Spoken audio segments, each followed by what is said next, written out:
Hey everyone, welcome to our Facebook Live with Environmental Defense to help you guys figure out, what are the certain toxic chemicals that we need to be avoiding in our skincare and why it's so bad. So yeah, I'll let Mohammed introduce himself.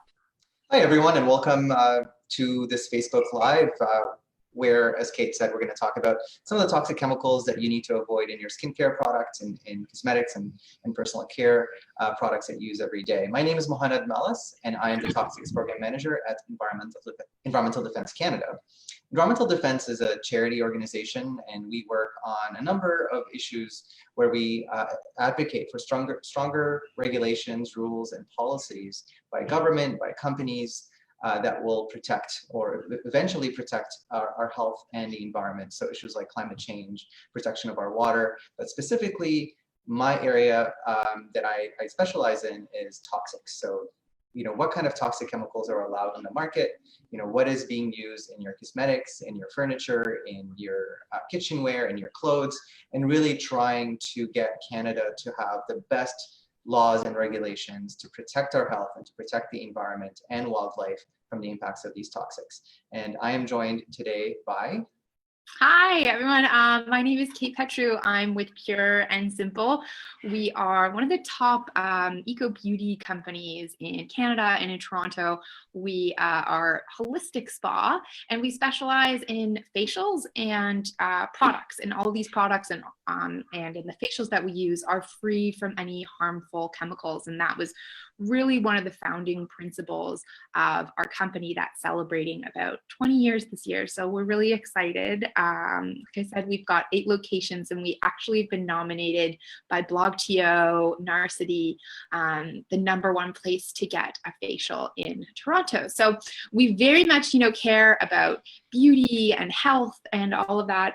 But it was always really important for us to ensure that there are no toxic chemicals, not just to make sure that we're keeping our bodies healthy and clean. This is the utmost importance, but for the vanity purposes, having those toxic chemicals actually impacts your skin. So you're having a negative effect on sort of the goal of your beauty regimen if you're picking, makeup or products that are really harmful for your body, because that's going to show up on your skin too. And at the end of the day, we also want to protect our environment. And so we're so happy to be partnered with Environmental Defense and really just love all of the work that they do. So yes, so Mohammed, tell us about the Toxic 10 guide. So what are the chemicals in there, and how bad are they for us? What do they really do?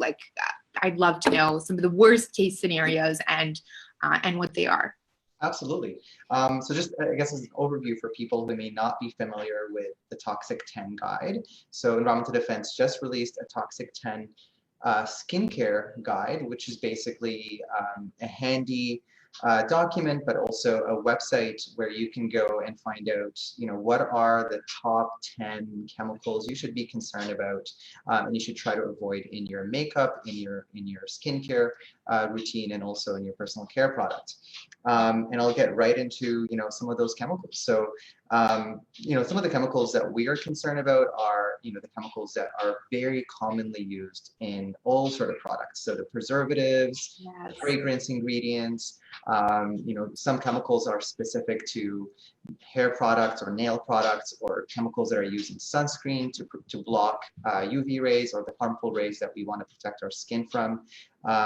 So we, over the years, we have thought, we want to make sure that people have a tool to help them navigate, the thousands of chemicals and ingredients used in it's so confusing. I mean, it's like a whole other language, and I'm really passionate about this kind of stuff, but sometimes I can forget, and there's just so many different words, and it's like Latin to me. So yeah, I'd love to know sort of maybe specifically what are some of the preservatives, and how can we kind of decipher them and find a way to remember what those words are, because I think they are easily forgotten.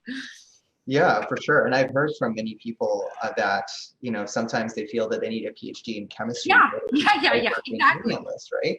Totally. So we want to make that simpler for people, and that's why we created the toxicten. And some examples of the preservatives that we're concerned about include, and this might be a class of chemicals that people are very familiar with, so parabens. You are probably seeing a lot of labels on products these days on the shelves of stores that say paraben-free shampoo or paraben-free, makeup product of some sort. And that's because parabens are increasingly being linked to hormone disruption. And what is hormone disruption? Or hormone disruption is basically what happens in your body when a chemical that mimics a hormone, so specifically we have chemicals that mimic estrogen, and that basically scrambles the hormone signaling in your body. So we all know that hormones are really key in making sure that our body is functioning, our body systems basically are functioning normally. And, right. And so women at different times of their lives might have more estrogen and less estrogen, am I right? Like I've been hearing these sort of horror stories, and maybe tell me if this is true, but like, young girls who are using too much makeup at a younger age are getting like their period earlier and things like that, because it like more than they've ever kind of seen before in the history of early teen sort of menstruation and things like that, because they're getting a dose of something that like their age is just, and their body is just like not ready for. Yeah, and what we really need to understand, and we need our government to understand, is that it's very difficult to demonstrate that an exposure to a chemical can be linked to a specific illness, whether it's cancer, whether a change in when a change in the development of the body. But the scientific evidence out there shows that these chemicals play a major role in doing that. And that's why we need to have sort of tougher restrictions on them. So specifically with hormone disruption, it's really important to ensure that people who are undergoing a critical development phase. So that's why it's important for teenagers or younger women, because hormones play a very important role in guiding the development of body organs and systems, so that any imbalance in hormone levels, in this case estrogen, an increase in estrogen or a decrease in estrogen over time can really change certain outcomes in terms of how the body develops. And then to kind of go back a few steps or a few years, some younger children who are very vulnerable to the effects of hormone disruption, again, because hormones play a big role in the development of the body, we need to protect younger children and infants from exposure to hormone disruptors. And then going back even a couple more years, pregnant women. So pregnant women. So if you're pregnant and you're using all of these, makeup and skincare that has chemicals, that'll go right into the infant then. Oh, that's so terrifying. Yeah, and we know from many scientific studies that exposure, when a fetus is exposed to certain chemicals that are linked to hormone disruption at various times during pregnancy, that could be linked to health conditions later in life. So it's quite a complex sort of scientific issue, but the evidence is so strong and so overwhelming that these chemicals are causing the increases in hormonal cancers, the changes in the behavioral issues that we're seeing rising in children, like ADHD. Infertility is a big issue that we're seeing increased rise in. So all these health conditions are kind of connected with environmental exposures, and hormone disruptors are really being seen as a class of chemicals or a group of chemicals that we need to get rid of. So that's parabens. Then there are some other preservatives that people may not be familiar with, and those are BHA and BHT. So if you see them on a label, it's best to avoid them, and they're used in all sort of products, from hair products to makeup to sunscreens. And I wanna talk about phthalates, because I know a lot of people are concerned about phthalates. Yes, I've heard of that before. Yeah, so what do those do exactly? Like, why would people, like preservatives, I guess the word makes sense in itself, right? Those preservatives they're using because they want the skincare to stay on the shelves longer. But like, what is the point of phthalates? Or is that's a preservative as well? So phthalates are basically, or they function kind of like preservatives in fragrance formulas. So Okay. basically, uh, phthalates are added to the fragrance formula of a product, whether that's your perfume or whether it's your shampoo or even your cleaning product at home, so your all-purpose cleaner. And the reason why phthalates are important from a function perspective is because they make the scent last longer. Oh, okay. So the scent won't go away. That's just going, yeah. Okay. I Right. get it. I get it. And That's why you'll see those in a lot of perfumes then and stuff like that, right? exactly, exactly. And phthalates are known to be toxic to reproduction and are known to be endocrine or hormone disruptors. So the evidence on phthalates is even stronger than the evidence on parabens, that they are hormone disrupting chemicals. And that's why the EU has listed, I believe, 5 or 6 phthalates as chemicals of very high concern. And that means over time in the EU, they're going to be phased out from most users in the market. Okay. Canada is yet to take action on them. So that's another group of chemicals that we would like people to be aware of and to make sure that they're avoiding. Oh, interesting. And so, and I have heard this in the news, and maybe you can tell me what's true, but so we're in Canada and we have a lot of specific laws around what chemicals are allowed in and not allowed in. And I guess most of the articles that I see online are about American sort of regulations. But how is Canada sort of different, like in comparison to the UK or France and stuff like that? Like, I think I always hear that in Europe, oh, these guys are, they don't have all of these bad chemicals because the government says, okay, let's make sure that they're illegal. How good is Canada's kind of report card on beauty, and toxic chemicals and things like that? Like, should Canadians be a lot more worried than, say, when I'm shopping in Paris or something like that? Unfortunately, we are way behind the Europeans when it comes to ingredients. Yes, it's something that I think a lot of Canadians find surprising because we have this belief and assumption that we live in a country that cares about public health and cares about environmental protection. Free healthcare. But unfortunately, there's a lot of talk and less action when it comes to government protections and regulations from exposure to toxic chemicals. Okay. And so in the EU, for example, they have banned over 1,500 chemicals from cosmetics. In Canada, the list is probably around 400 to 500 chemicals that are either banned or restricted in terms of concentration. So at best, we have only taken action on 1/3 of the chemicals in the EU that are banned from cosmetics. Ugh, that is so frustrating to hear. I know. It's so hard for consumers because we don't know what these are, and it's almost like it's invisible. So I'm so happy you guys have made this like pocket guide, and I don't know if that was clear to you guys, but this is really like a pocket guide that like you don't have to memorize the name of these chemicals. You can just sort of put in your pocket or look it up online when you're shopping for things. So I'm gonna show it on camera. Yeah, so that's the pocket guide, and then you can flip it open. And it gives you sort of a summary and some information about fragrances once you open it up. And then once you open up the bigger page, it lists the 10 chemicals that you should avoid. I know it's not very kind of blurry, but it's awesome. That's awesome. You can find it at environmentaldefence.ca /toxicten. So that's the pocket guide. Thanks for reminding me to explain that it's a pocket guide. Yeah, no worries. And to have my Oprah moment for any of you guys that come into the store for some of our select locations, we're going to be giving them away for free. So they will be in most of the bags that we're going to be handing out. So probably we'll get that rolling in the next month or so. So look for that next time you're at Pure and Simple buying some of our products.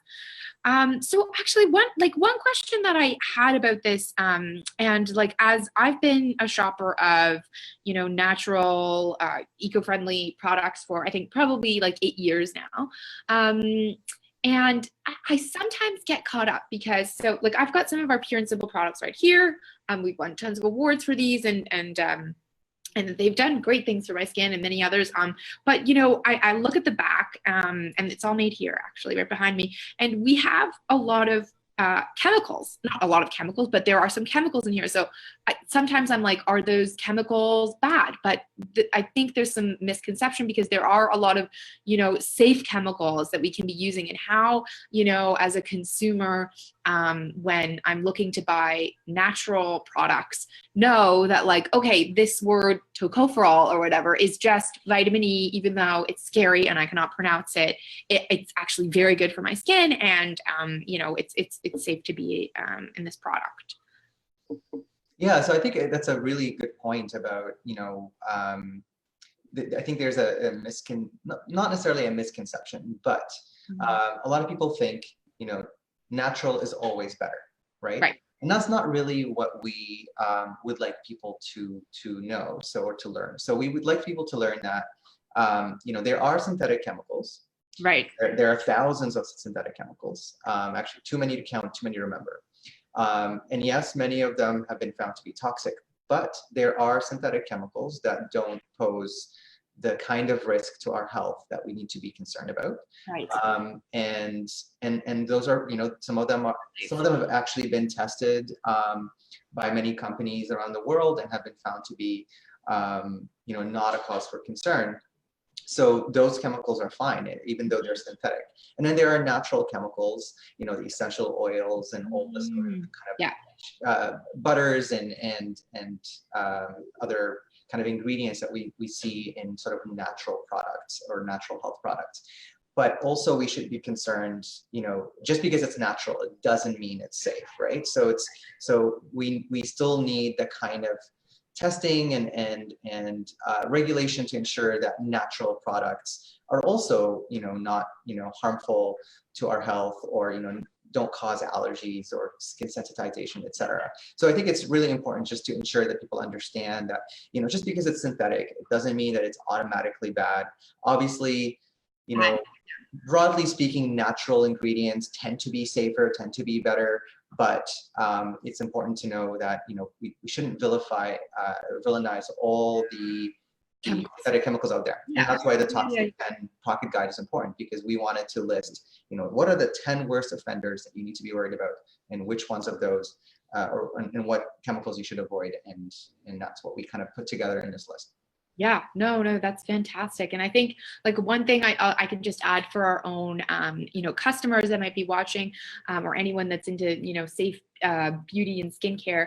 I think when you're looking for natural, like we were saying, like the word natural is not regulated. Anyone could say the word natural and it's legal for them to do. I used to, work in advertising in New York, and I was so surprised that you're kind of allowed to do that.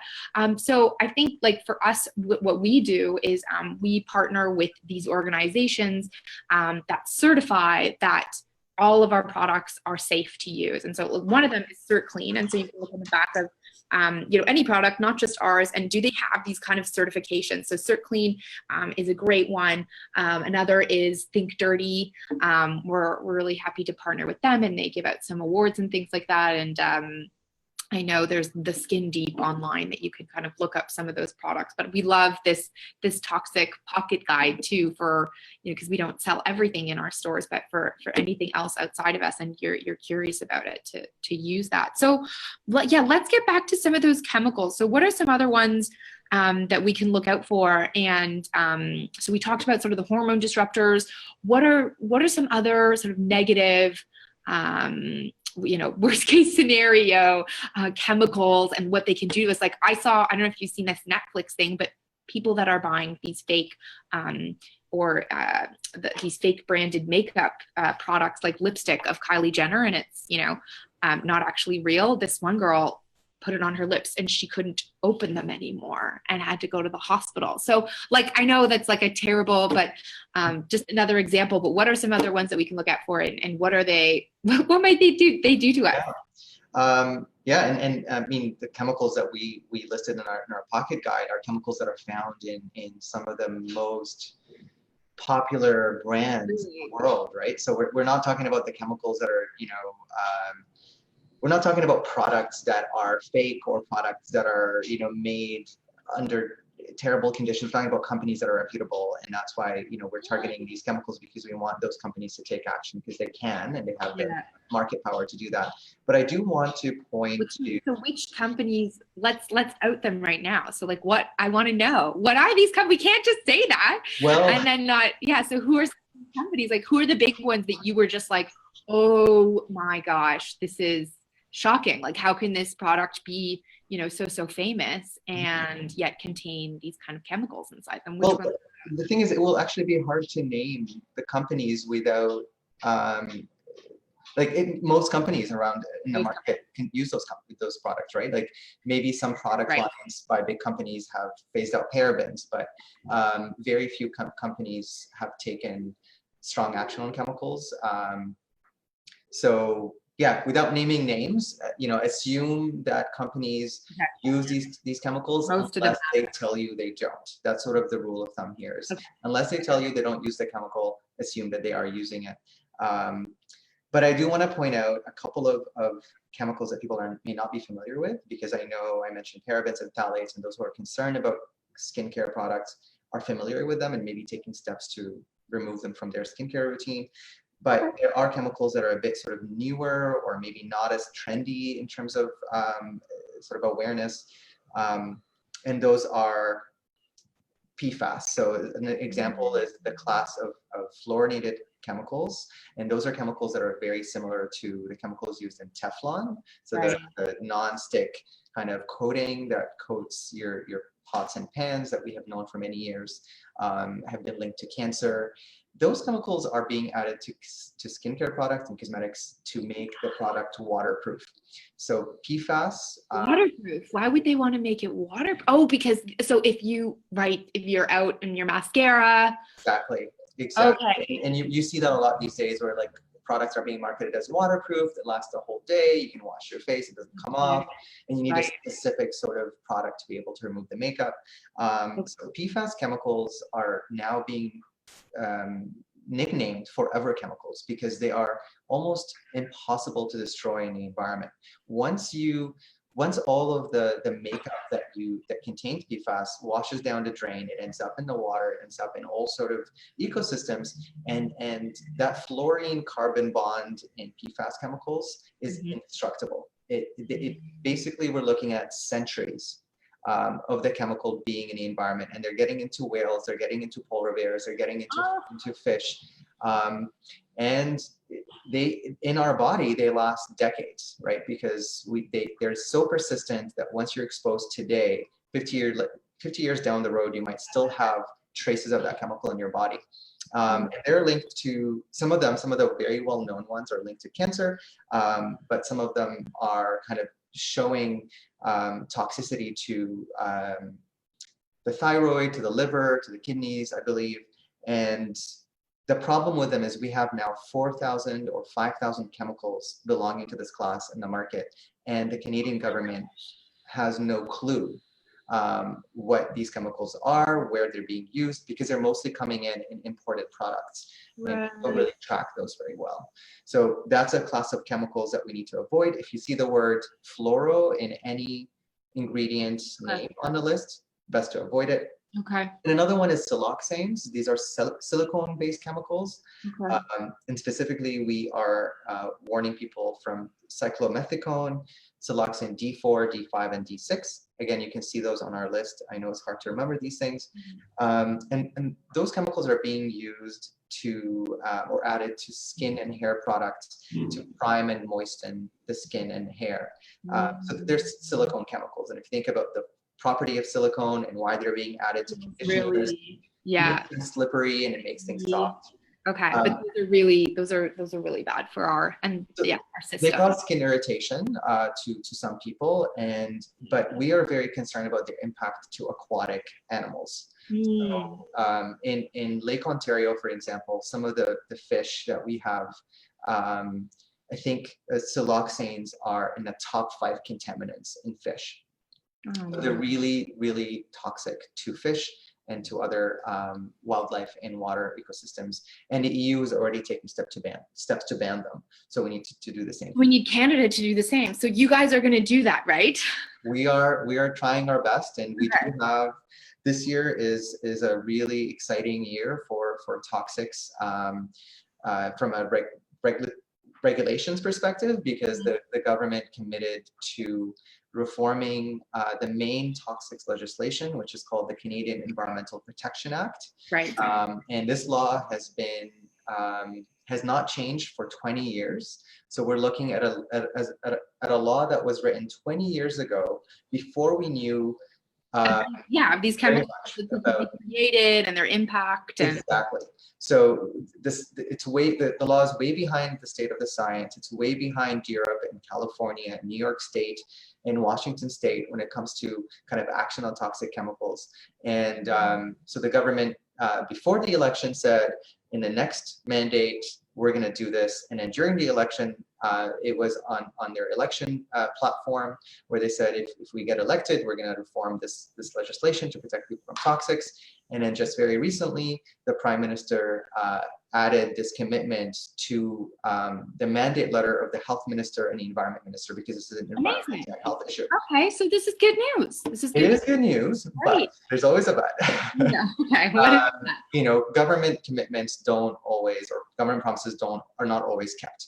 So this is when we need to put pressure on the government to ensure that they are actually taking the steps to reform this legislation as soon as possible, because we do not want it to be left behind, and we want to see that action taken now, because otherwise we're looking at another 5 years or so until this happens. Right. So you can find out more at our website, on our website, about this process of the reform of the toxic legislation. And very soon we're going to have a petition online where you can sign, and we're going to have some other actions that we're going to be promoting to people, like writing to their MPs, meeting their MPs, members of parliament, and participating in events, etc. So and that works, right? Like, those are the things you're like, oh, I'm signing this, like, is this actually doing anything? But it does, right? Like, if you can get a big amount of signatures, and those MPs, they're forced to read these kind of emails, right? So you're right, like the more pressure that we all put on our government to make skincare and makeup safe, the better. So we're so lucky to have you guys fighting for us and doing that. So thank you. Yeah, no, it's our job, and we rely on people's support and the support of companies that are progressive, like Pure and Simple. And next week you're going to be one of our champions at our annual gala, which we're we're so excited for that. We actually just did a really big giveaway where 2 of our customers are going to be coming to your gala, and we're giving them a whole makeover. So yeah, we're super pumped for that. And I know you guys are going to be talking about climate, which Jean, our founder, and everyone here, we're freaked out about climate change. Like, this is serious. We're in crunch time right now. And, as businesses, we can do our best to make sure that products are healthy and clean and delivering really good value. But we also want to be involved in the fight for a better future for children and for animals and nature itself. So we're just really, really happy to partner with you guys, because, unlike a lot of some organizations, we think you're really honest and authentic and really hardworking. So we're really glad to have this partnership. And also to, like we said, we'll be giving you guys, so we will send out a newsletter and put a link to it here in the Facebook, but of the top 10 toxic chemicals. And then you'll also get a pocket guide if you come into the Pure and Simple location. So even if you're shopping outside of here and buying makeup or whatever it might be, of course we clean makeup at ours too, so come to ours and buy all those things, but we want you guys to be safe. So we'll be sending that out. Great. And once again, I know we're almost at 30 minutes here, so we should wrap up. I want to thank you again for doing this Facebook Live with us, and it's been a wonderful conversation. And it's always a pleasure to connect with you and Pure and Simple, and to work together on these issues. And for our viewers, feel free to go to our website, environmentaldefence.ca/toxicten, to get one of those pocket guides and to check out the information that we have included in this pocket guide about how to avoid toxic chemicals. Awesome. Thank you so much for telling all of our customers all about this and how to stay safe. Mohammed, I really really appreciate it. And yeah, we'll keep you guys posted on this partnership and any new news, or in our fight to make sure that the chemicals are safe in our country for people and fish and animals and beyond. So thank you so much. And I just want to mention, for people who have questions about anything that we chatted about today, feel free to drop a question in the comment box, and we will make sure to answer your question as soon as possible. Sorry we couldn't take questions during the conversation, just because we're time limited. We didn't even cover all the chemicals, so we needed to be quite disciplined in making sure that we're not going over time here.